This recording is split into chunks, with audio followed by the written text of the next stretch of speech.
बैठकीच्या गोष्टी सीझन 2 झाल्यानंतर आणि सीझन 1चा पण एपिसोड आणि आतापर्यंत जे मिळाले प्रतिसाद आणि या सगळ्यानंतर आता एक स्पेशल एपिसोड आपण करतोय. वेब कॉन्टेंट कसा क्रिएट होतो आणि त्याबद्दलच्या गोष्टी त्याबद्दल बोलायचंय. सो आज आपल्या शो मध्ये ढोल ताशे वाजवत वाजवत ज्यांनी लोकांना सांगितलं इथेच टाका तंबू आणि प्रेमासाठी कमिंग सून म्हणत ज्यांनी आरोळी दिली गोंद्या आला रे असे Ankur ji Kakatkar, the director of Gondya Ala Re Marathi web series Zee five ची, ते आपल्या बरोबर आहेत. Sir, welcome to the show. Thank you so much Suyash. आणि सर्वप्रथम तू इतका छान रिसर्च करून माझ्याशी गप्पा मारतोयस याचा सगळ्यात जास्ती आनंद आहे मला. कारण मला खूप छान वाटतंय की ज्या पद्धतीने तू आता ह्या इंटरव्ह्यूची सुरुवात केलीस, म्हणजे तू नक्कीच मी केलेलं काम थोडंफार का होईना बघितलं आहेस. मला खूप छान वाटलं. So thank you so much for inviting me here. आणि मोर देन प्लेजर की मला अशा इंटरव्ह्यूज मध्ये तू मला बोलवलंयस. Thank you so much. येस, आणि असं थोडं मजा करूया आपण आज. मला पहिले विचारायचंय, नक्कीच अण्णांविषयी विचारायचंय. म्हणजे अण्णांचा की अण्णा स्क्रीनवर आपण आणावेत वेब कॉन्टेंटच्या रूपात, हा जो पहिला स्क्रॅच थॉट जो आला असेल डोक्यात की हे काहीतरी याच्यावर आपण करायला पाहिजे, त्यानंतरचा मग पुढचा प्रवास, तर मला तो पहिला स्क्रॅच थॉट तुमच्याकडून ऐकायचा आहे की तो कसा आला, म्हणजे ते कसं घडलं सगळं. अनेक वर्ष फक्त चापेकरांचं नाव ऐकत होतो आणि झालं असं की फेब्रुवारी 2017ला आपले माननीय प्रधानमंत्री नरेंद्रभाई मोदी यांनी त्यांचा उल्लेख लोकसभेत केला, पार्लमेंटमध्ये केला. आणि ते असं म्हणले की भारतीय स्वातंत्र्य लढा हा काही कोणा एका ग्रुपचा किंवा कोणा एका माणसाचा हा हे नाहीये, तर ह्याच्यामध्ये खूप जणांच्या प्राणाची आहुती केलेली आहे. त्याच्यामध्ये आपण सगळ्यांची नावं घेतो, पण आपण हे विसरतो की पुण्याच्या एका कीर्तनकाराच्या 3 मुलांनी पहिल्यांदा एका यंग एज मध्ये त्यांनी बंदूक उचलून त्यांनी एका ब्रिटिश अधिकाऱ्याचा पॉइंट ब्लँक डिस्टन्सवरनं त्याला गोळी झाडली होती आणि त्यांचं नाव चापेकर. हे ऐकल्यानंतर मला असं झालं की पुन्हा हे नाव सरफेस होत आहे, पुन्हा आजूबाजूला माझ्या हे नाव सारखं येत आहे. आणि मग मी माझा रिसर्च सुरू केला. So that was the first thought की जर इतकं माहिती आहे किंवा हे नाव इतकं परिचित आहे लोकांना, तर आपणच त्याच्यापासून वेगळे का आहोत, आपल्यालाच ते का माहित नाहीये, असं म्हणून तो थॉट सुरू झाला.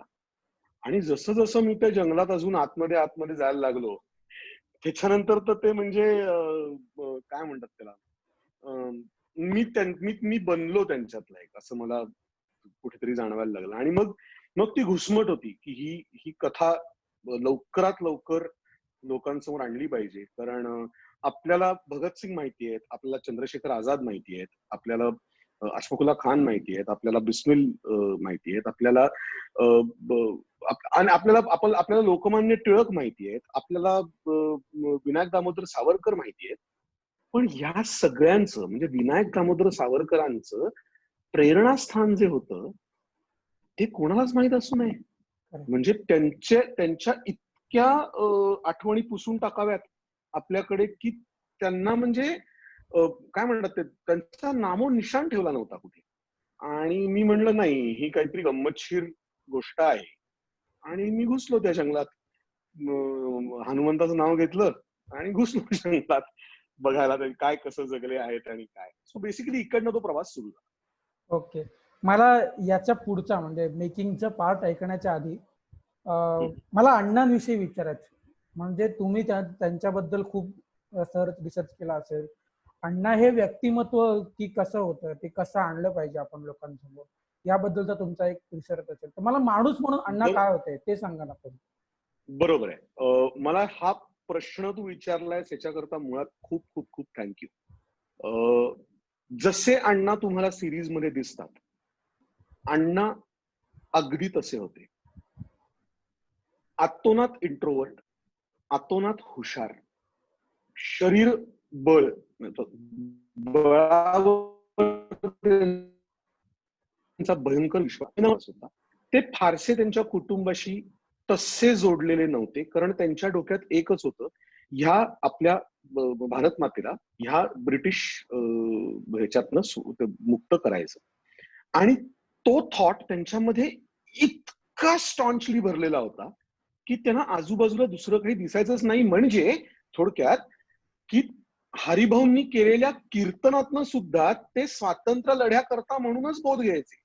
हा जे तुम्ही दाखवलंय बरोबर. करेक्ट. इतकं म्हणजे आपण जी कृष्णाची गोष्ट ऐकतो, कंसाची गोष्ट ऐकतो, ती त्यांच्या मनात इतकी भरलेली होती की म्हणून ते कुठेतरी ते वर्बल आणायला लागतं. म्हणून त्या हवालदाराच्या तोंडी ते आलंय की अच्छा ब्रिटिश सरकार म्हणजे कंस आणि बरे. सो असं. आणि ते बरं, दुसरी गोष्ट अजून एक मी अँगल त्यांचा दाखवू शकत नाही, पण आता मी सिरीज करून झाली आहे त्यामुळे आता मी बोलू शकतो. अण्णा हे थोडे जास्त एक्स्ट्रीमिस्ट सनातनी होते. त्यांना हिंदू धर्म, हिंदू धर्मातल्या ज्या रूढी परंपरा आहेत, हिंदू धर्मातल्या जे आपले संस्कार आहेत, जी आपली संस्कृती आहे, ह्याच्याबद्दल आतोनात आभाळा एवढा अभिमान होता. ह्याचा अर्थ असा नाही की ते दुसऱ्या जातीला किंवा दुसऱ्या धर्माला किंवा दुसऱ्या माणसांना ते नीच बघत असत किंवा खाली बघत असत, असं नव्हतं. पण त्यांचं असं म्हणणं होतं की आपण मुळातच योद्धे आहोत.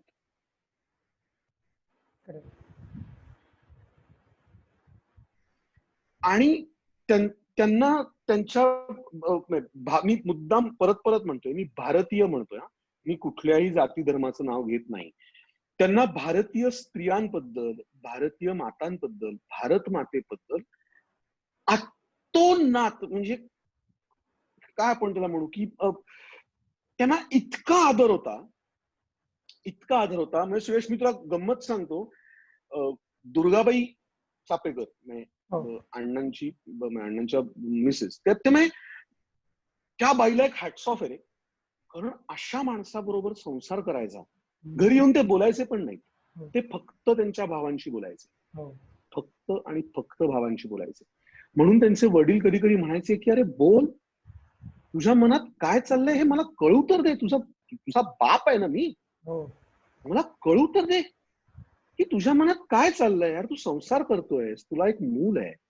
अण्णांची आधीची 3 मुलं गेली आणि धोंडू जो होता तो त्यांचा 4था मुलगा. पण दुर्गाबाईंशी तसं नाही, घरच्यांशी तसा काही कनेक्ट नाही, आईशी फारसं बोलणं नाही, आणि आपल्या आपल्यात राहायचं. तुला गंमत सांगू, त्यांना शरीर कसण्यामध्ये इतका आनंद मिळायचा की ते 1200 सूर्यनमस्कार रोज मारायचे. 12 जात नाही तरी 1200 सूर्यनमस्कार रोज मारायचे. ते तो माणूस 23 मैल पळायचे. फोकस्ड होते अण्णा. त्यांना माहिती होतं त्यांना काय करायचंय, त्यांना माहिती नक्की होतं काय करायचंय, पण त्यांना ती दिशा तशी मिळत नव्हती. त्यांना तो सूर गवसत नव्हता की हे करायचंय कसं. आणि तेव्हा त्यांच्या मदतीला मग स्वतः झाले. म्हणजे त्यामुळे श्रीयुत लोकमान्य टिळक झाले. त्यामुळे तो तर द्रष्टा नेता, म्हणजे त्यांच्याबद्दल काय. तुला गंमत सांगतो, म्हणजे जेव्हा गणेशोत्सवाची सुरुवात करायची ठरली तेव्हा त्यांचा गणेश उत्सवाला विरोध नव्हता, पण त्यांचं असं म्हणणं होतं की त्यांचा विरोध देवाला रस्त्यावर आणण्यावर आहे. गणपती किंवा गणेश पूजन हे आपण आपल्या उमऱ्याच्या आत 4 खोल्यांच्या, कारण ती एक पवित्र देवता आहे, ती कोणी रस्त्यावर आणणार. पण जेव्हा त्यांना ह्याच्या मागचा पॉलिटिकल रेफरन्स टिळकांनी समजून दिला तेव्हा ते म्हणले की हे नव्हतं सुचलं. म्हणजे एकदा त्यांच्या आत्मचरित्रात आहे की ते इतके सनातनी होते की टिळक महाराजांनी शिवजयंतीचं एक व्याख्यानमाला सुरू केली होती, आणि त्या व्याख्यानमालेत पहिलंच वर्ष, आणि व्याख्यानमालेचा उद्घाटन जे व्याख्यान होतं ते होतं दाजी खऱ्यांचं. दाजी खरे खूप चांगले मित्र लोकमान्य टिळकांचे. हो हो पण जेव्हा दाजी खरे उभे राहिले बोलायला, एका पॉइंट नंतर अण्णांना ते इतकं सहन झालं नाही की ते स्टेज पाशी गेले आणि ते टिळकांना असं म्हणाले की एका गोभक्षकाला तुम्ही गोरक्षकाबद्दल बोलायला कसं काय बोलावता? हो कारण ते गोभक्षक नाही काय, ते दाजी खरे ब्रेड खायचे. हा हा हा म्हणजे ते इतके सनातनी होते. तेव्हा टिळक त्यांना म्हणले की तुम्ही एक काम करा, तुम्ही आज जरा गायकवाड वाड्यावर या आणि आम्हाला भेटा, तुमच्याशी बोलायला आम्हाला आवडेल, पण आत्ता इकडनं निघून जा. हा हो आणि that is what he respected. ते येस निघून गेले तिकडनं. पण जेव्हा टिळकांनी त्यांना समजावलं की हे काय आहे, तेव्हाच ऍक्च्युली ना टिळकांनी त्यांच्यातला रेव्होल्युशनरी हेरला होता. क्रांतिकारक एक असतं ना, डोळ्यात एक स्पार्क दिसतो, हो हो तो स्पार्क त्या त्या द्रष्ट्या नेत्यांनी अण्णांच्या डोळ्यात तो हेरला होता. बरोबर असे होते अण्णा, ह्याच्यापेक्षा खूप जास्ती होते. आपण ओघाने बोलूच, म्हणजे जसं बोलत जाऊ तसं अण्णांबद्दल अजून मला बोलायला आवडेलच. येस येस मागेच आहे. हो खरंच मी मी तुम्हाला त्यासाठीच मानतो की तो माणूस खूप वेगळा होता. तो एक द्रष्टा व्यक्ती होता की ज्याला एका देशाबद्दल अपार म्हणजे अपार आत्मीयता होती आणि त्या देशाला स्वातंत्र्य मिळावं यासाठी जे काही करू शकतो आपण, खारीचा काही होईना तो वाटा त्यांनी दिला आणि तो अजूनही अजरामर आहे. तर त्यांनी त्याविषयी हत्तीचा वाटा उचलला रे. तेव्हा जर ते कृत्य केलं नसतं तर आज तशी क्रांतीची ज्योत पेटली नसती. का मी तुला सांगतो, इथे माझ्याकडे आता अग्निपुंज ठेवलेलं आहे. म्हणजे, मी तो दाखवू पण शकेन नंतर. जे आझादांचं हे आहे, आझादांचं पुस्तक आहे त्यांच्यावर. हा त्याच्यात असं लिहिलंय, आझादांचा सुद्धा इन्स्पिरेशन कोण होतं, तर हे तिघं भावंड होते. हा कारण जेव्हा त्यांनी हिंदुस्तान रिपब्लिक असोसिएशन सुरुवात केली तेव्हा त्यांनी असं सांगितलं की पुणे के 3 बामन लड़के अगर हाथ में बंदूक उठा के एक ब्रिटिश अधिकारी को मार सकते हैं तो हमने क्या चूड़ियां पहन रखी है. हा खरंय खरंय खरंय म्हणजे यांचं कार्य किंवा यांची ख्याती पंजाबात पोचली हो होती. आझाद मूळचे मध्य प्रदेशचे, पण ती हिंदुस्थान रिपब्लिक असोसिएशन जी पुढे जाऊन HSRA झाली, हो मग भगतसिंग त्याच्यात आले, राजगुरू आले, सुखदेव आले, हे सगळी लोक एकत्र येऊन पण त्यांच्यापर्यंत ती ख्याती पोचली. माझा एकच प्रॉब्लेम ह्या सगळ्यामध्ये होता ना की ह्या सगळ्यांचं कार्य सेलिब्रेट केलं गेलं रे, हा पण ज्यांनी ही सुरुवात केली त्यांचं त्यांना आपण विसरून गेलो. आपण विसरून गेलो. खरंय आपण अजून एका माणसाला विसरलोय. सांग बरं कोणाला? सावरकर. सावरकर तर पुढे तुला हा माहितीये चापेकरांच्या आधी पण एक माणूस होता. 1857 आणि 1897च्या मध्ये एक खूप मोठी क्रांती घडली. त्या माणसाचं नाव वासुदेव बळवंत फडके. हो. त्यांच्यावर फिल्म झाली पण ती त्याला न्याय देऊ शकले नाही. तर एक्झॅक्टली. तेच खरंय. तर बघ, मला पण खूप वाटलं, मला पण खूप वेळा लोकांनी विचारलं की तू सिनेमा का नाही केला. सिनेमा करण्याचा त्याचा स्पॅनच नव्हता. नाही खरंच नाही. त्यांचा स्पॅन एवढा मोठा आहे, त्यांचं कार्य एवढं मोठं आहे की ते 2 तास 10 मिनिटात बसवणं अशक्य आहे. खरंय खरंय. आता तुम्ही तर वेळेचा विषयच काढला, आपण त्याच्याकडेच येऊया की 45 मिनिट्सचा एक एपिसोड किंवा 40 हम्म, मिनिटाचा एक एपिसोड किंवा फार फार तर 50 हम्म, मिनिटाचा एक एपिसोड आपण एपिसोडिक हम्म. वेब सिरीज आणतो. तर वेब सिरीज बरोबर. कॉन्टेंट हा एपिसोड वाईज क्रिएट करावा. म्हणजे त्याच्यामध्ये पहिल्या भागात काय घडलंय याचा पण एक थोडासा अंश दाखवायचा. त्याच्यानंतर जे आता बरोबर. घडणार पुढे स्टोरी जी जाणार आहे ती पूर्ण दाखवायची आणि मग पुढे काहीतरी पुढच्या भागात काय येणार आहे त्याचा एक काहीतरी एंड ऑफ पुढच्या भागाचा काहीतरी टीजर शेवटच्या त्या एपिसोड मध्ये पण द्यायचा असतो. तर हा बरोबर. सगळा स्क्रीन प्ले बांधताना काय काय मेजर्स घ्यावे लागतात ऍज अ मेकर म्हणून, ते तुम्ही सांगू शकता का?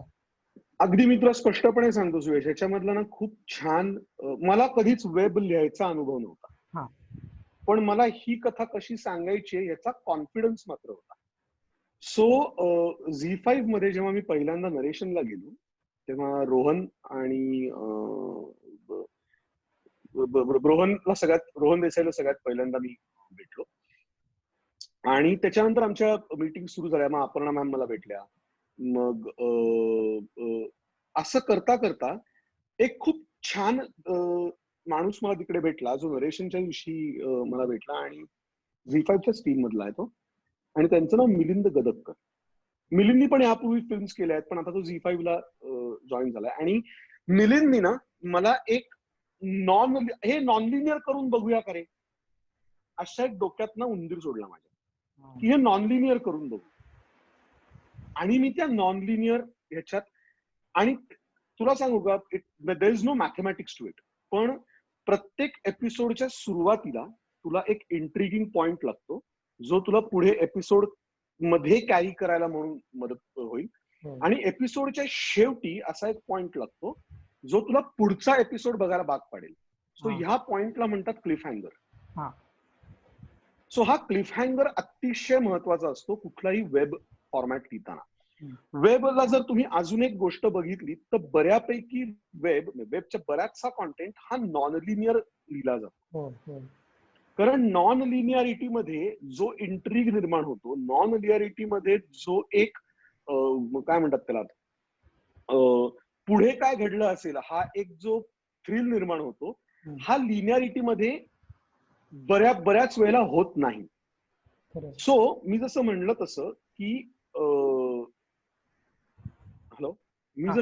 तसं की ह्याला काही एक मॅथमॅटिक्स नाही, पण मी फॉर्मॅट पण नाही म्हणणार, पण शेवटी कसं ना एक स्वतःचा हे असतो, काय म्हणतात त्याला, की मला ही स्टोरी कशी सांगायला आवडेल. आणि आम्ही ते केलं. मिलिंदला मी माझा पहिला एपिसोड लिनियर लिहिला होता. जेव्हा मी एपिसोडिक आर्क तिकडे घेऊन गेलो की एक पहिल्या एपिसोड मध्ये हे घडेल, दुसऱ्यामध्ये हे घडेल, तिसऱ्यामध्ये हे घडेल, आणि नॉन लिनियर करू म्हणल्यानंतर कौस्तुभ आणि उन्मन पण भयंकर एक्साइट झाले की अरे आपल्याला ह्याच्यात आता वेगवेगळ्या गमती करता येतील. म्हणजे टिळक जे इतक्या उशिरा येत होते ते टिळक आपण कधीच लवकर आणू शकतो. रँड जो इतक्या उशिरा येत होता तो आपण रँडला अलीकडे आणू शकतो. आणि अशा म्हणजे अशा अनेक गोष्टी प्रोसेसमध्ये घडत गेल्या बेसिकली. पण ही गोष्ट मात्र नक्की की नॉन लिनियारिटी हा वेबचा हे वेबचं खूप चांगलं सूत्र असू शकतं. ऑफकोर्स तुम्ही काय लिहिताय, आणि आम्ही पहिल्यापासूनच हे ठरवलं होतं की एक आपण जॉनर ठरवतो ना, ही सिरीज आपण कशी, नाही कॉमेडी करणार आहोत, ऍक्शन करणार आहोत, काय. सो आम्ही एक जॉनर ऑलरेडी ठरवला होता की गोंद्या आला रे आपल्याला हिस्टॉरिकल थ्रिलर करायची. सो जेव्हा हिस्टॉरिकल थ्रिलर आपण म्हणतो, जी मला पण हिस्टॉरिकल थ्रिलर म्हणूनच सांगायची, सो जेव्हा आपण हिस्टॉरिकल थ्रिलर असं म्हणतो तेव्हा त्याच्यात कंटिन्युअस घटना आणि इंट्रिग असणं हे क्रमप्राप्त आहे. त्याला पर्यायच नाही असं आहे. सो ह्या प्रोसेसमध्ये बेसिकली आम्ही गेलो आणि ते 10 एपिसोड तसे आम्ही क्राफ्ट करायला लागलो. येस. आणि ह्याच्या पुढच्या मुद्द्याकडे जाताना मला हे विचारायचं आहे की सो याचं जे कास्टिंग सुरू झालं, अर्थात भूषण प्रधान हे तुमचा खूप जुना मित्र आहे आणि तुम्ही त्यांच्या बरोबर वर्षापूर्वी खूप काम केलं होतं आणि मग एक रियुनियन सारखं ते सर्कल पूर्ण करून तुम्ही त्यांच्याबरोबर एक सिरीज आणली. आणि शिवराज वायचळ आणि Kshitij Date best performers today's business असं म्हणतात त्यांना ते. आणि म्हणजे या सगळ्यांबरोबर कास्टिंग करताना, कारण जो पहिला जुना त्या तिघांचा जो फोटो आहे तो ठेवला समोर आणि मग जो फोटो आत्ताचा काढलेला आहे तो ठेवला समोर, तर ते फुल मॅच होतं की जे कास्टिंग आलेलं आहे ते जसं काय म्हणजे अण्णांनी सांगितलं की हीच ते आम्हीच ते होते हे अवतार घेतलेले आणि आता तुम्ही आम्हालाच घेऊन काय ते तुम्हाला जे करायचं ते करा. म्हणजे मी खोटं नाही बोलत हे बघ सुरेश, माझ्या अंगावर रोमांच उभा राहिलाय काय माझ्या अंगावर. हे कास्टिंग खरं सांगू का, हे कास्टिंग खरंच अण्णांनी पाठवलं असेल. म्हणजे मी शिवराजचा फोटो जेव्हा बघितला, बरं मी शिवराज बरोबर कधी याच्या आधी काम केलं नव्हतं. मी क्षितिज बरोबर खूप काम केलं होतं कारण आम्ही एकत्र ह्याच्यात आहोत. आम्ही गोव्यात जाऊन शिबिर घेतलं होतं, आम्ही राज्यनाट्य गोव्याकडनं बसवलं होतं. सो क्षितिज तसा मला माहिती होता, पण शिवराज बरोबर मी कधीच काम केलं नव्हतं. आणि भूषण मला 2003चा माहिती होता, मला 2003-04चा माहिती होता, 3-4चा माहिती होता मला. कधीच तो बरं इतकी वर्ष झाली मी आणि भूषण कॉन्टॅक्ट मध्ये होतो, पण आम्ही कधीच काम असं केलं नव्हतं. म्हणजे पुरुषोत्तम नंतर तसं एकत्र काम आम्ही कधीच केलं नव्हतं. जरी एका फील्डमध्ये होतो, आणि मला ना ह्या गेल्या 2 वर्षाच्या माझ्या रिसर्चच्या प्रोसेसमध्ये मला ना ही मंडळी दिसायची अरे. पण मला ह्यांचे चेहरे दिसत नव्हते. मग असं होतं ना आपण की खूप वाचल्यानंतर किंवा एक सबकॉन्शियस माइंड मध्ये तुमचं ते सारखं चालू हो, असल्यामुळे हो, ती हो. मंडळी तुमच्याशी बोलायला लागली आहेत की काय असं तुला वाटतं. आणि माझं खरंच तसं झालं. हां. मग मी अण्णांशी आणि यांच्याशी बोलायचो की कारण ते आत्मचरित्र इतक्या वेळा वाचलं होतं. हं. त्याच्यात नाही रिसर्च मटेरियल हा एक वेगळाच मुद्दा आहे. हां. तो तो तर जाऊच दे, म्हणजे त्याच्यावर आपण येऊया पुढे जाऊन. पण कास्टिंग विषयी म्हणशील ना, हां. तर ते झालं रे. म्हणजे भूषणला मी फोन केला हां. आणि भूषणला म्हणलं की असं असं आहे, तू येऊन जरा भेटतोस का मला. तो म्हणला काय आहे. म्हणलं ये तर. आणि मी भूषणला नरेट केलं हां. आणि भूषणच्या डोळ्यात पाणी होतं. भूषण मला हो. म्हणला, अंकुर तुला खरंच असं वाटतंय की मी हे करावं. तर मी त्याला म्हणलं नाहीतर मी तुला फोन केला नसता भूषण. इतक्या वर्षांनी मी तुला नक्कीच फोन केला नसता. आणि तो म्हणला मला हे करायचंय अंकुर, पण मला खूप भीती वाटते. तर म्हणलं घाबरू नकोस. अण्णा माझ्या इथे आहेत आता. हां. त्यांना मला जर चित्र काढता येत असतं ना, तर मी अण्णांचं हुबेहूब माझ्या पद्धतीचं चित्र काढलं असतं. आई शपथ! आणि मी त्याला एंटायर प्रोसेस, त्याला एंटायर रिसर्च मटेरियल दाखवलं. ते त्याला वाचायला दिलं. कोर्टाची डॉक्युमेंट्स त्याला वाचायला दिली. आत्मचरित्र वाचायला दिलं. आणि त्यांनी वाचलं अरे ते 1-1.5 दिवसात. आणि त्याचा मला फोन आला की संध्याकाळी 7 नको, आपण आता दुपारी 2 लाच भेटूया, कारण 7 नंतर खूप उशीर होईल, आपल्याला खूप गप्पा मारायच्या आहेत. आणि आम्ही 2 वाजता जे भेटलो ते आम्ही ऑफिसमधनं 12:30-1 ला उठलो. आणि तेव्हा माझे अण्णा साक्षात माझ्या समोर होते. अण्णांना चेहरा मिळाला होता. हां. शिवराजला मी बघितलं, शिवराजला मी फोन केला आणि मी त्याला म्हटलं की असं असं आहे, तर भेटूया आता. संग्रामनी फोन केला, ऍक्च्युली माझ्या पार्टनरनी फोन केला, दत्त संग्रामनी फोन. आणि त्याला पण मी नरेट केला आणि तो म्हणला, पण मी म्हटलं टक्कल करायला लागेल. तो म्हणला मग ह्यात काहीच हे नाहीये, मी टक्कल करायला लागेल तर. हं. पण मला हे करायचंय. आणि क्षितीशला फोन केला आणि क्षितीशला मी हे नरेट केलं. तो आला, क्षितीश आणि शिवराज एकत्र आले ऑफिसला. मी नरेट केलं. क्षितीश असा एक फॅनेटिकली ऑफिसमध्ये येरझऱ्या घालत होता की मला हे करायचंय, मला हे करायचंय. तर तो ती फुलराणी पण करत होता. मी सगळं मी अंकुर मी मॅनेज करीन सगळं. मी सगळं म्हणलं अरे हो हं.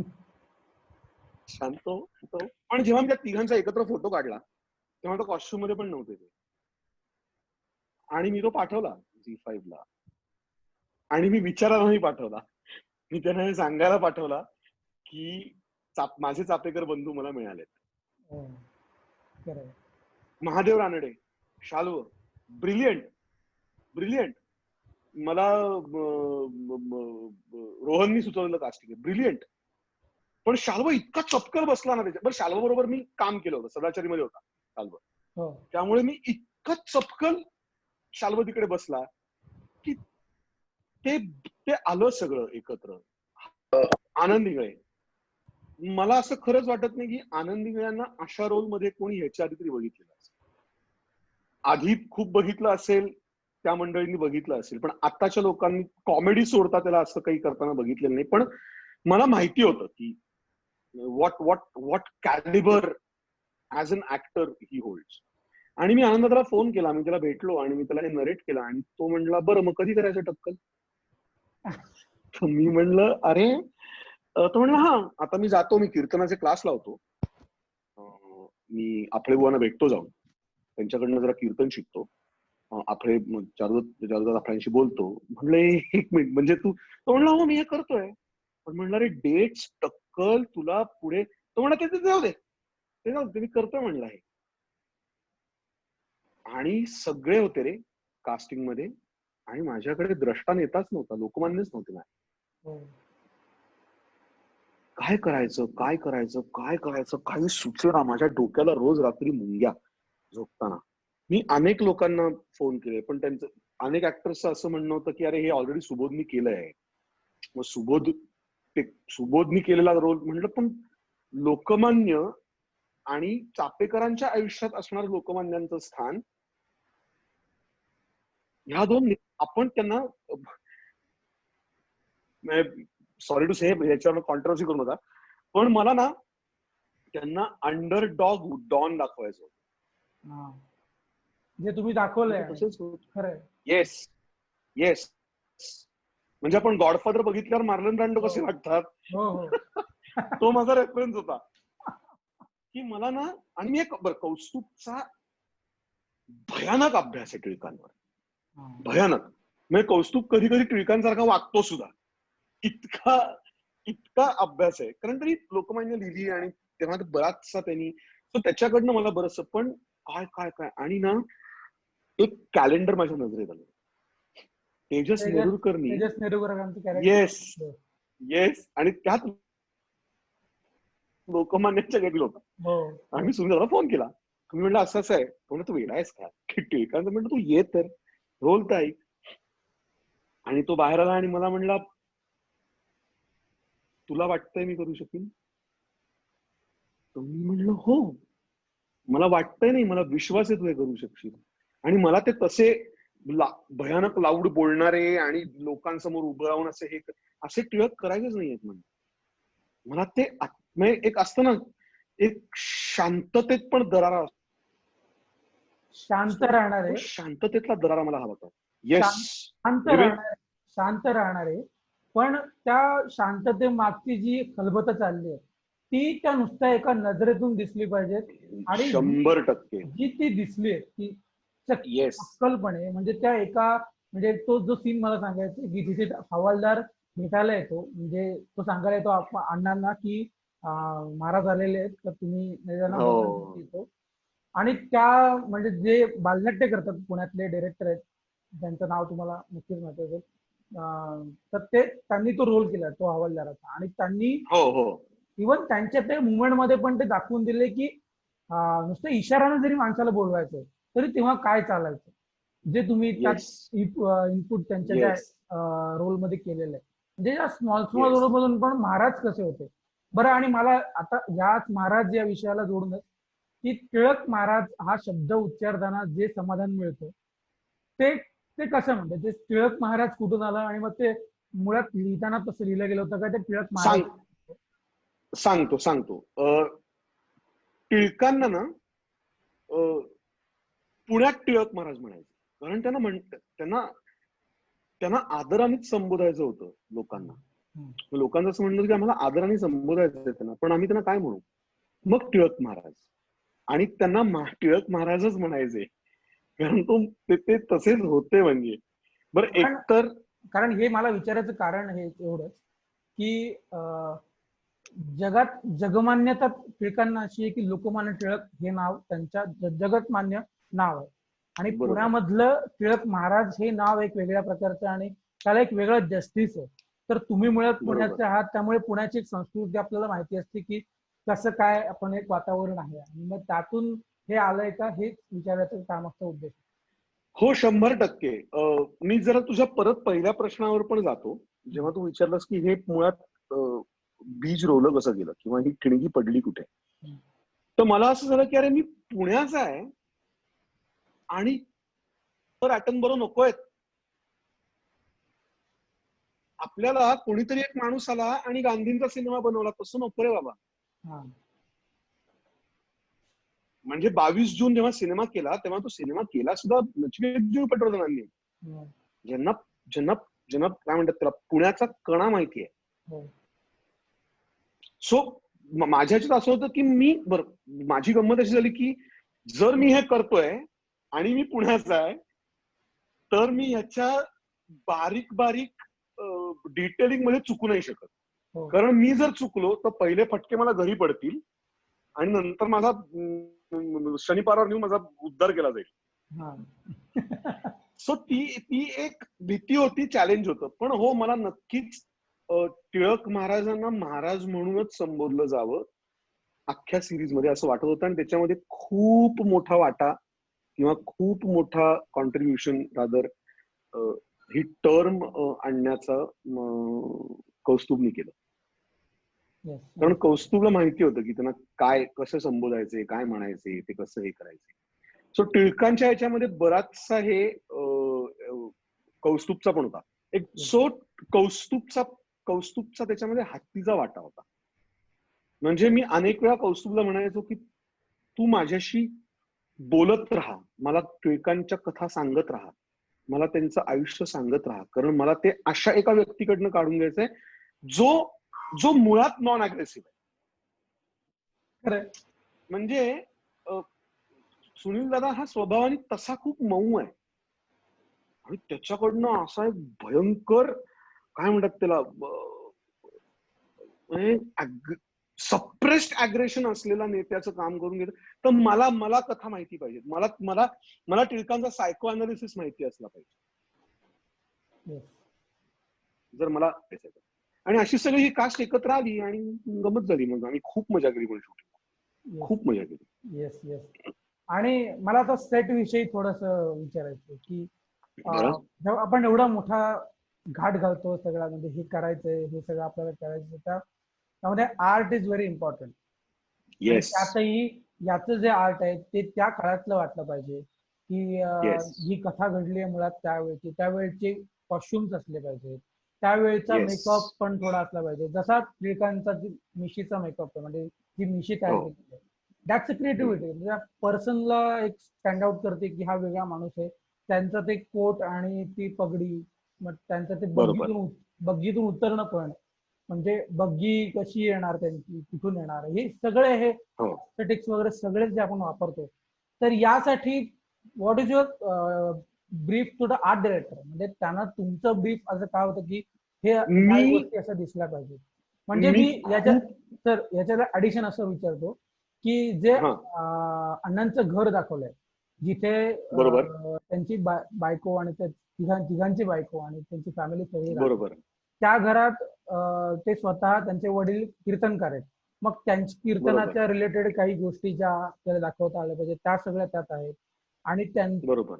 एकटेच वडील स्वतः घर सांभाळतायत, हे काहीच तिघे काही कमवत नाही, त्यामुळे जे काय आहे ते वडिलांच्या ह्याच्यावरच आहे.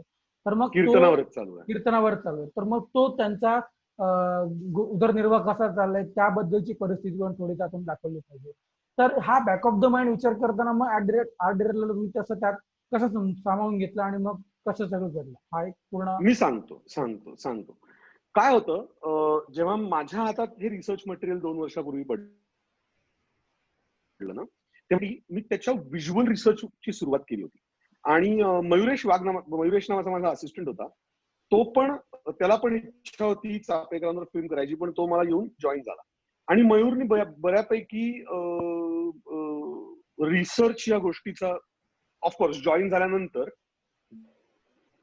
जे काही महिनाभर मला पिझ्झा हे मिळाला त्याच्यात, पण तो पण कडे रेफरन्स इमेजेस होत्या, रेफरन्स स्केचेस होते मी काढलेले, की हा लॅम्प कसा दिसेल, बग्गी कशी दिसेल, तेव्हाचे बग्गीची चाकं कशी दिसायची, तेव्हा घोडा कशा पद्धतीने मानला जायचा, टिळकांच्या मोजड्या कशा होत्या, किंवा आता अनुत्तमा जेव्हा आली केमन बोर्ड, इतक्या मोठ्या स्केलचं अनुत्तमाचं पहिलं प्रोजेक्ट होतं इंडिपेंडेंट. तिने इंडिपेंडेंट आधी भरपूर काम केलंय, पण एक पिरियड चा हे असणं एक खूप वेगळी काय म्हणतात त्याला, एक वेगळं डायनॅमिक आहे कम्प्लीट. आणि हे सगळं रिसर्च बेस्ड होतं सगळं. म्हणजे रिसर्च रेफरन्सिंग आणि रिसर्च जर माझ्याकडे नसता तर कदाचित मला माहित नाही, मला खूप जास्त वेळ लागला असता.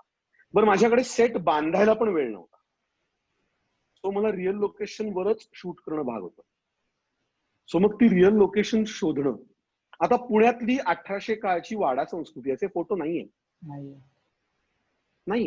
पण ते मग आम्ही आमच्या दृष्टीने तसं स्केचिंग केलं, प्रत्येक जागेचं एक स्केचिंग केलं की ते कसं दिसलं पाहिजे, काय दिसलं पाहिजे.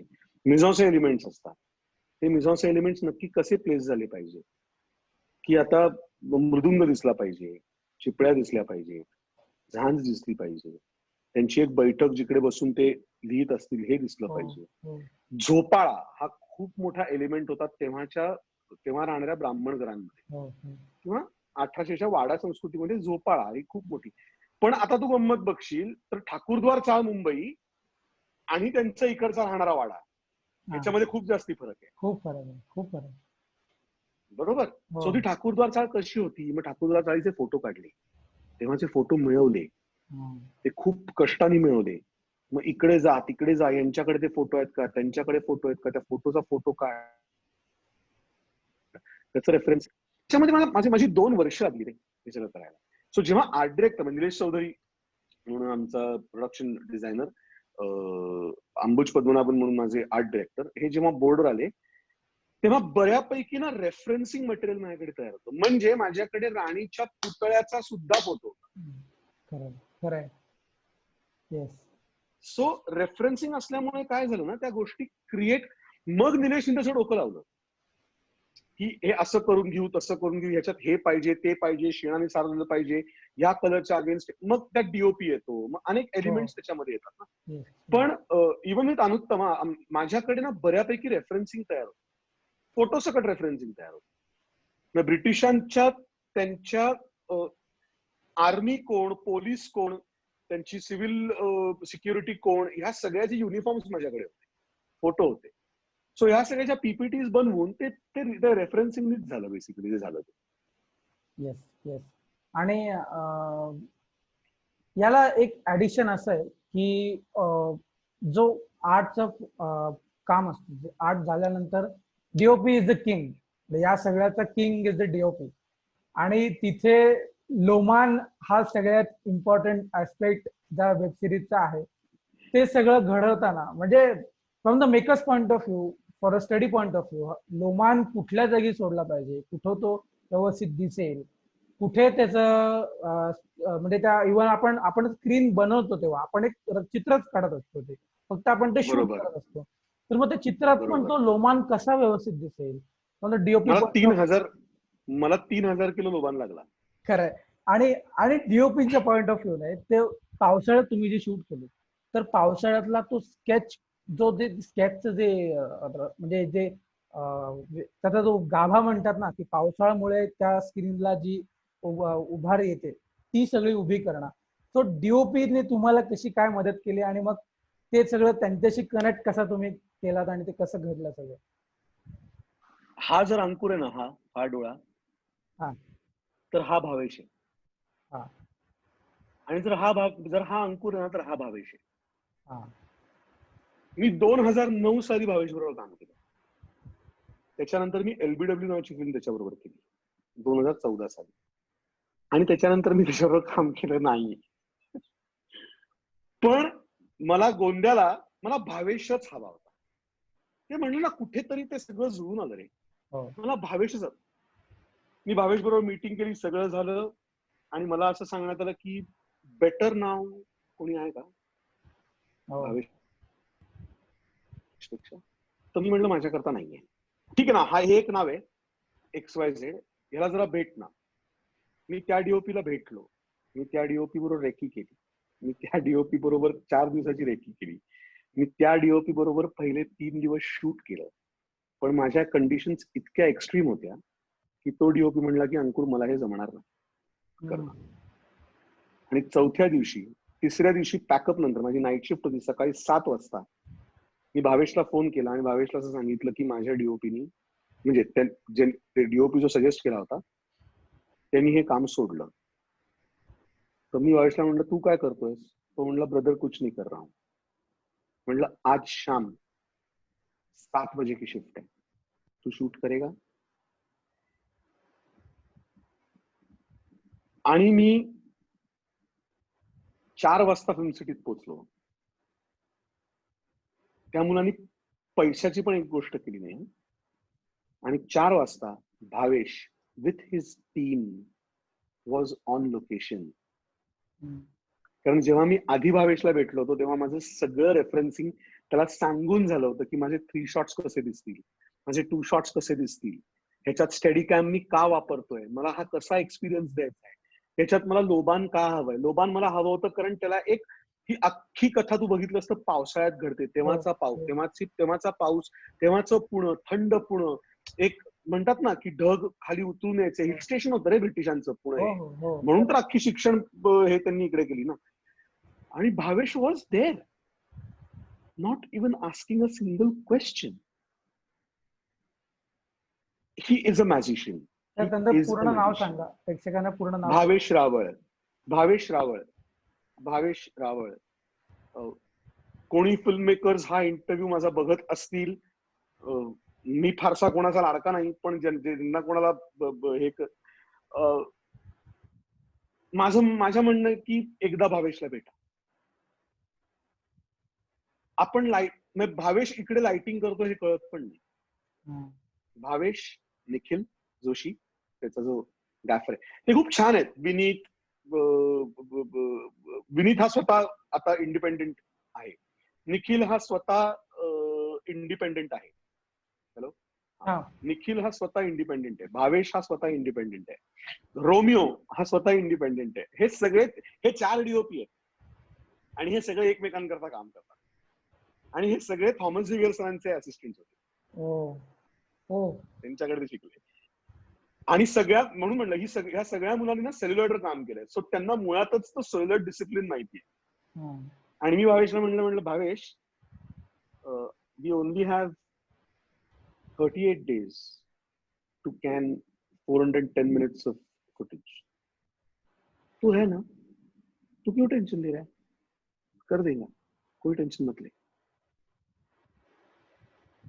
आणि मी गाडीतनं उतरलो आणि मला भावेश फिल्म सिटीतल्या त्या पुलावर उभा आणि मी जोरात ओरडलो त्याला बघून, ब्रदर, दाने दाने पे होता है, लिखा होता है खाने वाले का नाम. म्हणलं तू चाहिए था मेरे को, मेरे इधर से चाहिए था तू.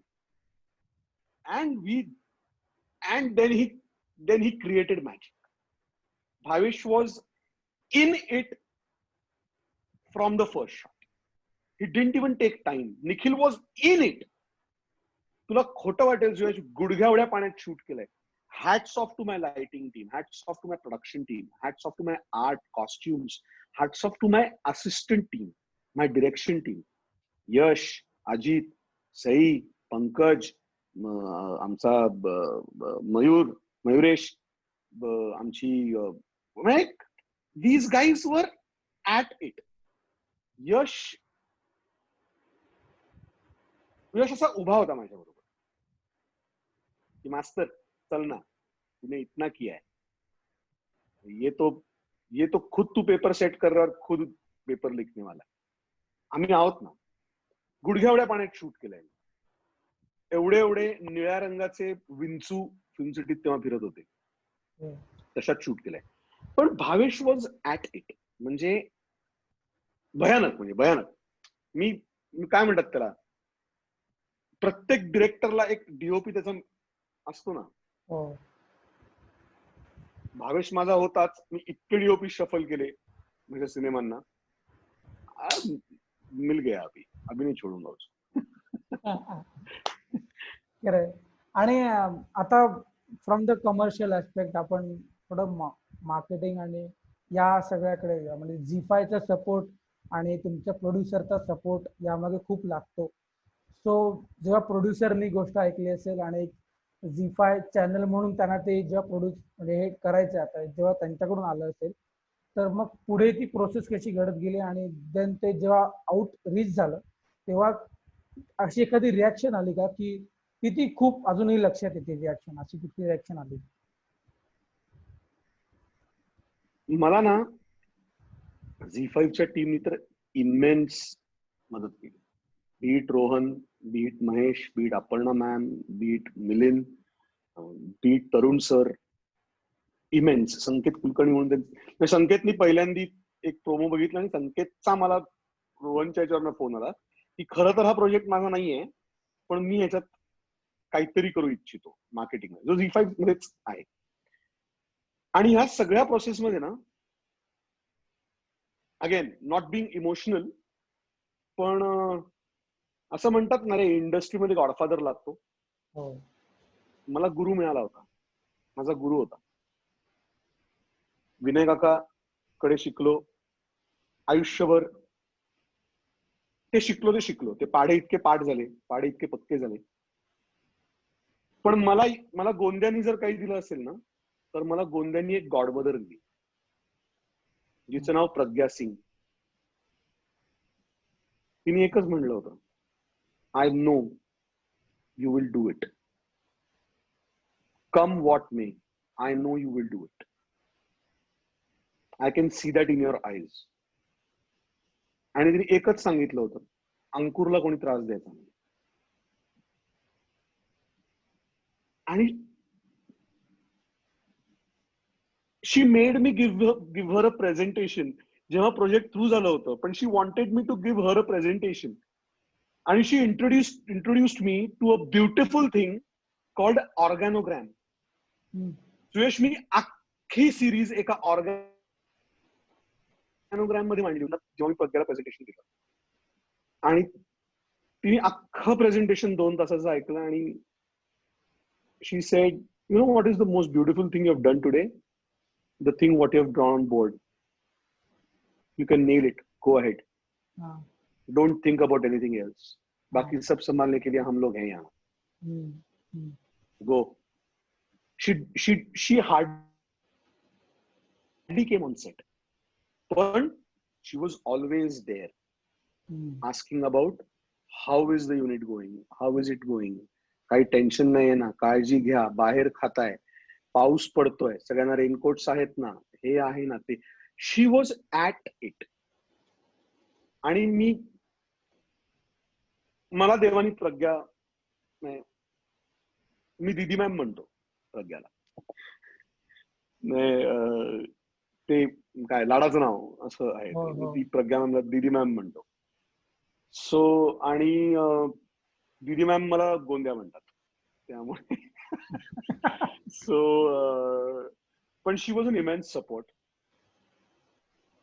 आणि मग मेकॅनिझम आहे, झी5 ची अख्खी मार्केटिंग टीम आली. मग we discussed a few things, आम्ही प्रोमोज डिस्कस केले. मग लोकांना गुडी बॅग्स पाठवल्या, त्याच्यात कोपण होती, पगडी होती, अशा खूप गोष्टी. मग everything falls in place. Once it is done, it falls in place. आणि प्रोडक्ट चांगलं करा रे, प्रोडक्ट चांगलं असलं ना की इट फॉल्स इन प्लेस. त्याच स्ट्रॅटेजीचा एक पॉइंट आहे की जिथे एक तुम्ही पोस्टर तयार केलं होतं, जिथे शिवराज वायचळ धावत येत आहेत आणि त्यांच्या तोंडाला तो पडदा, हा कपडा लावलाय, आणि पावसाळ्यातला तो शॉट होता घेतलेला, आणि तो आहे, तो सिरीज मधला पण शॉट आहे, पण तो मोशन पोस्टर जे केलं होतं आणि मग अण्णांचं जे मोशन पोस्टर झालं, तर ही मोशन पोस्टर्स आणून मग सिरीज कडे जाण्याचा जो एक मार्केटिंग स्ट्रॅटेजी होती, तर पोस्टर करताना तुमचा काही त्यात से होता की ह्याला अजून त्या फोटोची गंमत सांगू का मी? तो फोटो ना ऑन शॉट दत्त संग्रामनी काढलेला फोटो आहे, माझा पार्टनर, ज्याचं मी नाव ह्या प्रोजेक्ट पासून वेगळं करू शकत नाही, कारण दत्त संग्राम माझ्या मागे होता कंटिन्युअस. तू करू शकतोस, करतोयस, कर कर कर भावा, कर भावा, तुला काय हवंय, तू नको टेन्शन घेऊ, मी करतोय. सो दत्त संग्राम असा होता, चल काय हवंय, चल करतो. सो तो ऑन शॉट काढलेला दत्त संग्रामनी फोटो आहे त्याच्या फोनवर. आणि तो फोटो बघितल्यानंतर आम्ही स्टंड होतो सगळे, आणि तेव्हाच ठरलं शूटिंगच्या दिवशी की हे पहिलं मोशन पोस्टर असेल. आणि मग अशी मोशन पोस्टर्स करत आम्ही फोटोज आमच्या ह्याच्यात काढत गेलो, आणि ते ठरलं. कारण एकतर हे चापेकर करतायत, ही हिस्टॉरिकल थ्रिलर आहे. भूषण प्रधान, शिवराज वायचळ, क्षितिज दाते, ह्या सगळ्यांना ना ऑलरेडी त्यांच्या कामाचं एक बॅगेज आहे. ते शेड ऑफ करण्याकरता हे मोशन पोस्टर्स करणं फार गरजेचं होतं असं मला वाटतं. सो ती स्ट्रॅटेजी, इट वॉज हे काय म्हणतात त्याला, एक कन्सेन्सस डिसिजन होता तो, हे सगळं करणं.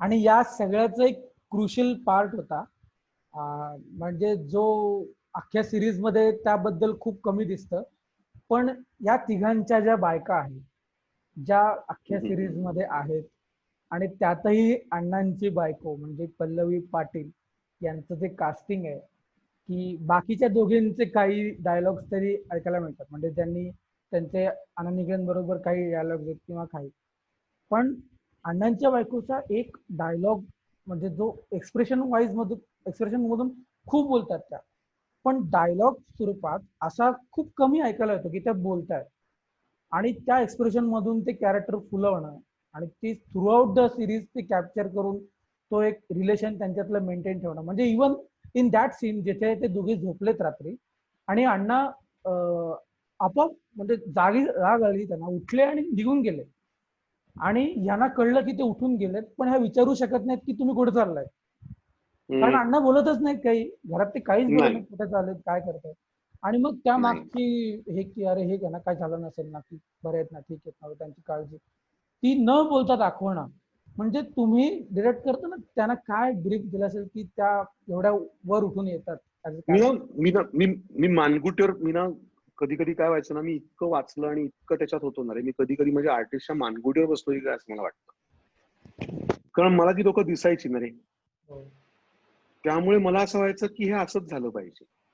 आणि मी पल्लवीला फोन केला. म्हणजे मला पल्लवीचं कास्टिंग हे झी5ने सुचवलं होतं. पल्लवीला फोन केला आणि पल्लवी आणि मला पण एकत्र काम करायचं होतं. आणि पल्लवीला एकच सांगितलं, दुर्गाबाईंचं काम आहे, 8 एपिसोड तुला एकही डायलॉग नाही.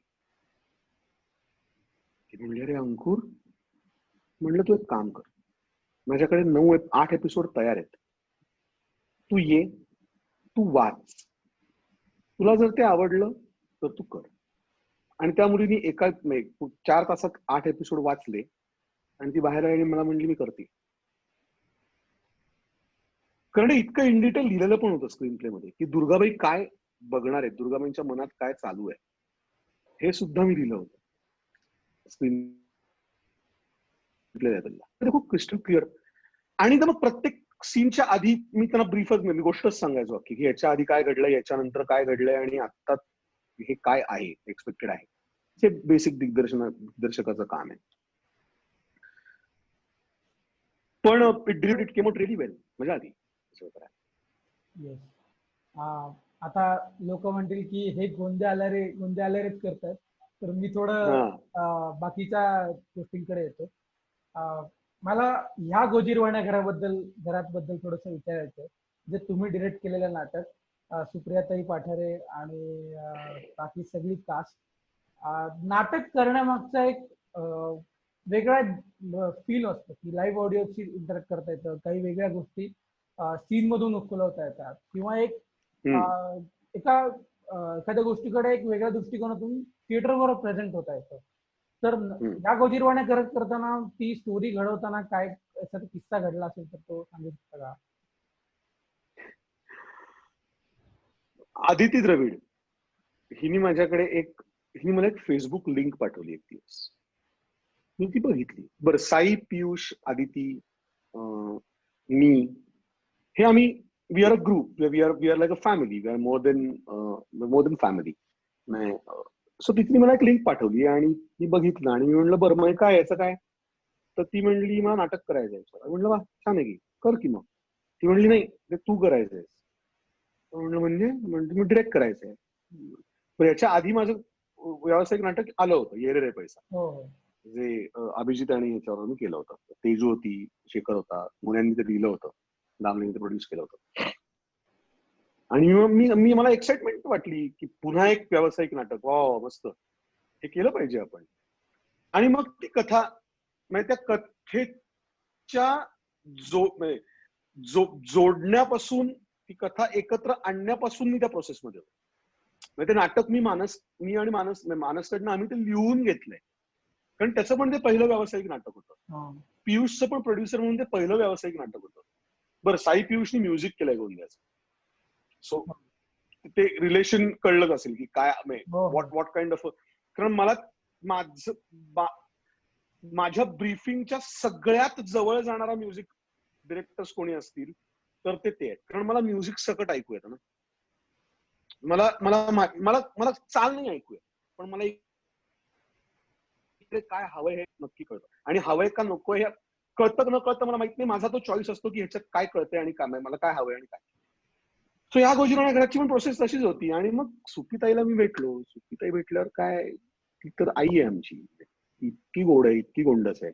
बरं, तेव्हा मी तंबू करत होतो, तेव्हा मी शौर्य करत होतो, आदिती माझ्या नवऱ्याची बायको करत होती, सांकित चा नुकता हे संपला होता, सिरियल संपली होती, आणि सुप्रियाताई पण सिरियल करत होती.